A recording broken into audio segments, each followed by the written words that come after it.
अबे गण्या भाऊ, चांगला मटन भात जेवलास आणि भांडे गिंडे कोण घासेल बे? आता भांडे मीच घासू का बे? हा मग का तू नाही तर कोण घासल का फक्त खावाला? का भोसडीच्या मला खावाला खावाला म्हणतास बे? अशी किती मटन वाढले बे मला? 2 ठुशे?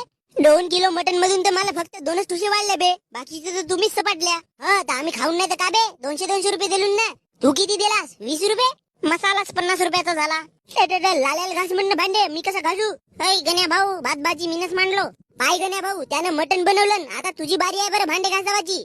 आईचा फुकटचा खावाचा ना रावाचा असा करावाचा असेल तर पुढेपासून तू पार्टीत नको राहू. तर ठीक आहे, नाही राहत पुढेपासून मी पार्टीत.